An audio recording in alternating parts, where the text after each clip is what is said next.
At noon, we start our noon window. We got number 16, Georgia Tech, who's 4-0. Traveling to Wake Forest, who's 2-1. Georgia Tech favored by 14 on ESPN. Haynes King has gone 46 of 66, thrown for 515 yards, 2 touchdowns, 1 interception.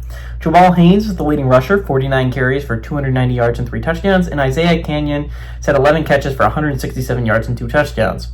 Robbie Ashford for the Demon Deacs has gone 54 of 85, thrown for 697 yards, 1 touchdown, 3 interceptions. Demon Claiborne has had 25 carries for 247 yards and 4 touchdowns. Chris Barnes had 12 catches for 248 yards. Georgia Tech is 24-8 all-time against Wake Forest. Last 4 games have gone to Georgia Tech from 2009 to 2023. Brent Key is 1-0 against Wake Forest in his tenure here at Georgia Tech. Last time Wake Forest was able to beat Georgia Tech was 2006. Last time they were able to win at home was 1999. Pretty important game for Georgia Tech. Again, if you're looking at Georgia Tech's schedule, this might be like tied. This is tied for the second hardest game you're going to have. Maybe NC State's a little bit harder.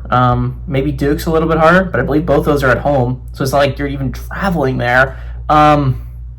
Again, Wake is not the easiest team on planet Earth, but like if you were going to design a schedule to go to the college football playoffs, you would have delivered it to Georgia Tech on a silver platter. I mean, none of these teams that they have on their schedule, outside of maybe the exception of NC State, looks like even somewhat of a contender for the ACC this year. It is insane, the schedule that Georgia Tech was able to draw. For Wake, on the other hand, losing the NC State game a couple weeks ago was rough. Not only because, Wake Forest, NC State's a rival, like they're in state, it was at home, it was a game you could have had, right? All those things really hurt if you're Wake Forest.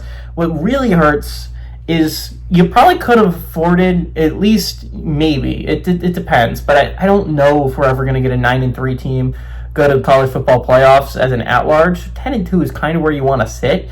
And so Wake, it wouldn't have guaranteed them, but like if you had found a way to beat NC State, all you would have to beat is the kind of mid teams, right? And you could lose to Georgia Tech at home, and you could lose to Florida State in a couple weeks, and you could still be sitting pretty decently in a spot to go to the college football playoffs. Unfortunately for Wake, you lost the game to NC State. And so that's going to put you in a really bad spot trying to go forward. You got to win this game.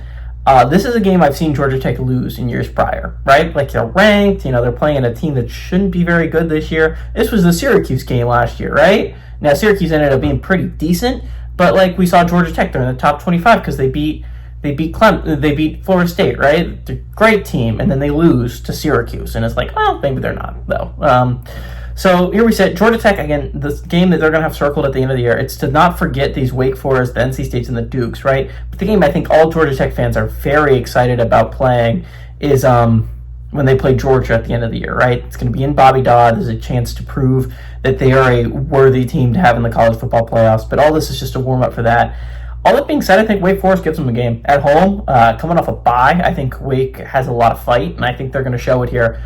Give me the Demon Deacs to cover. I like Georgia Tech to eke out a win here.